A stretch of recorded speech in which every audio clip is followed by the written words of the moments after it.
What is up, guys? Nukin here, and I'm back with a quick Galaxy Heroes video. Today we're going to be talking about some TW. As you guys are all probably already aware, there were a bunch of bonuses with Grievous and Dooku, etc. I'm going to be focusing on Windu and Cup, what I did, who I faced in this past Territory Wars match, and kind of start brainstorming things that we could probably use to counter them, teams that, and combinations that we might be able to sort of have some success with going forward, because in the month of November, these guys are going to be shining. So there will probably actually be a second video closer to when TW starts up again, right after TB. Enjoy this video and let me know what you think in the comments below. So first off, real fast, let's take a look at my Coruscant Underworld Police, so aka Cup. This is him. He's gear 8 on my main account. There are no Omega abilities upgraded on him, and he's just running a 2-piece health set and a 4-piece speed set. So let's take a look under the hood real fast and take a look at his stats. So right now I have him running at 184 speed. I have a 8-speed square, that's a health square. I have a 13-speed diamond, a 5-speed circle, a offense cross that's just 4-speed, a white mod there, or gray, whatever you want to call it. And then I have a 8-speed blue health triangle, that's critical chance, a 30-speed arrow that comes up to 184 total speed, very low health and protection because this is a gear 8 Cup, and 42% crit chance with that crit chance triangle, and 1934 damage. So keep that in mind. So with the critical chance, I'm going to be critting decently often, and with that critting, I should be doing big damage because Cup now has a 1000% damage boost on his basic attack. So let's jump into a battle here. I'm running against the Bounty Hunter squad in a TW match, and we brought in a bunch of Empire and Sith characters. Let's see that basic.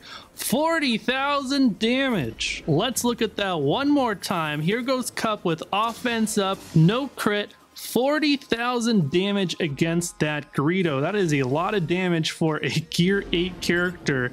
You wouldn't expect that damage output to even come out of some of the gear 12 attackers in the game. So Cup is no joke in TW for the month of November.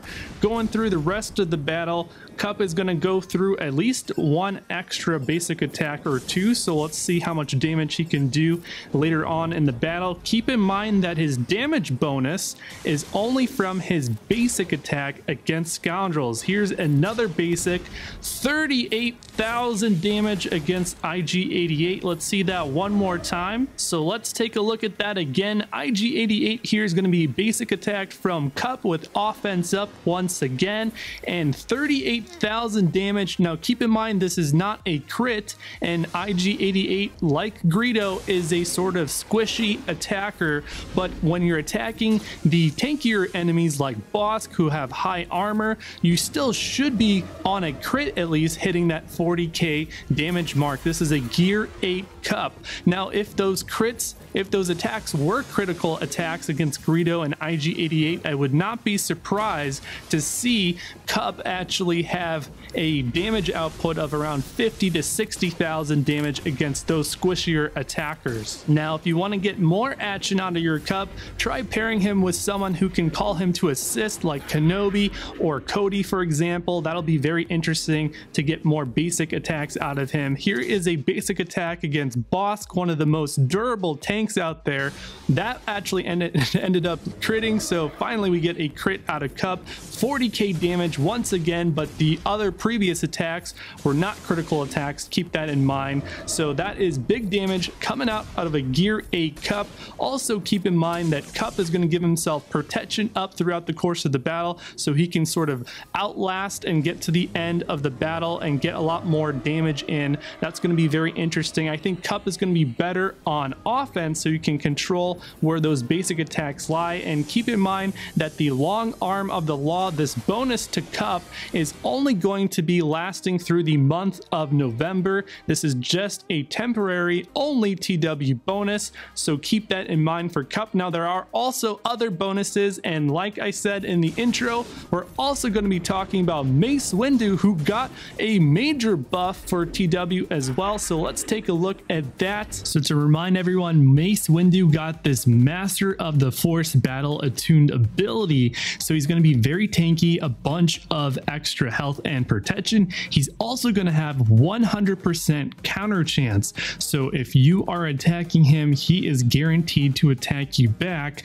and that's especially going to happen because he's immune to daze, he's immune to stun, and so he's always going to be counter attacking. You really just need to like put isolate on him, or you need to fracture him in some way, otherwise he is going to counterattack non-stop. And every time you attack him, by the way, he's going to be putting AoE expose on the entire enemy team, and so he's going to actually ramp up a bunch of exposes, so when he counterattacks, he's going to be popping those exposes as well. So a very strong buff. In fact, this I think ended up being the strongest buff out of all four so far, although there may be some other combinations that we haven't yet discovered. I will say that he's also probably going to be the most flexible, and that is because expose works with a bunch of different other things. He doesn't even need to be run with Jedi. In fact, if the enemy team doesn't really have anything to really stop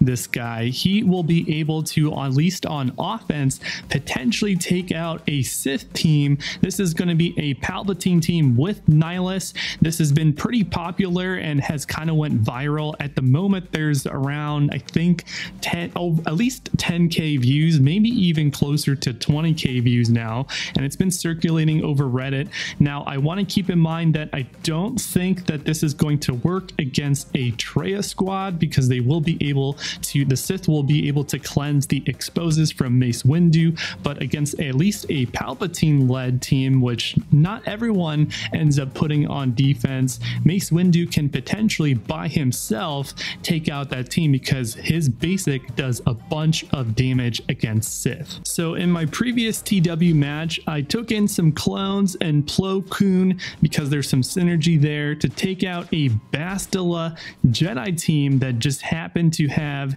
a Mace Windu, and man, I was able to take out the 4 Jedi, but it was down to Mace Windu by himself.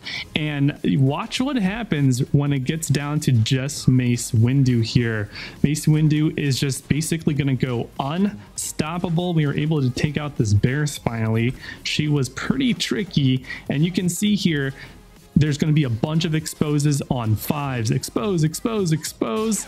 And then when it was just down to Mace Windu, I started taking in some of my sort of scrubby teams to see, you know, what is the potential here of a Mace Windu. Now, I think maybe some of these characters may have not really had any mods, but you can see here that every single time this guy gets attacked, he's going to be landing those exposes on everyone, and eventually when those characters end up attacking, he's going to counterattack, and all those exposes that have stacked up are just going to one-shot all of those characters. So you really just need to take in a strong team. Do not bother bringing in some of your scrubby teams that are like gear 8 or have like 3-dot mods, for example. Here's another team. I brought in the Jawas just to see, you know, maybe he has a bunch of health, and let's see if the thermal detonators can do any sort of big damage.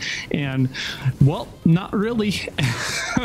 they didn't do much here. I also took in another team here. I tried running a sort of evasion lead with Dooku and Luminara leads, and the dodge was was just not cutting it. So you really do need to have some really high DPS, some maybe cleansing capabilities.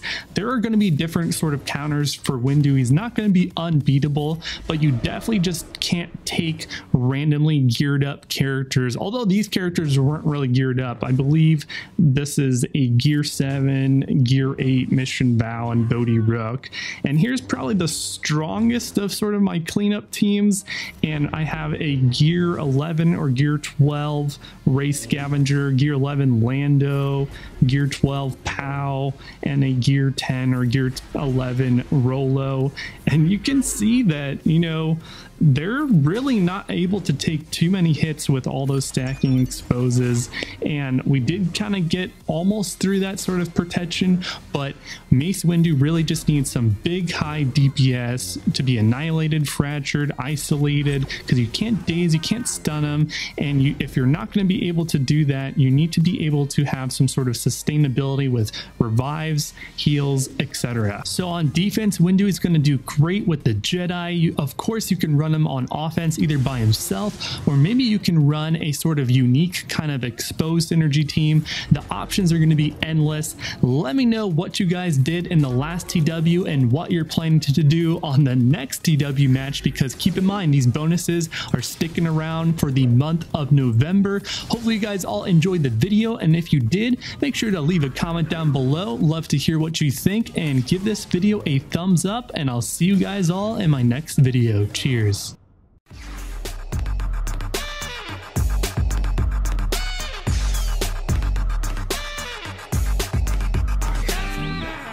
The Force will be with you, always.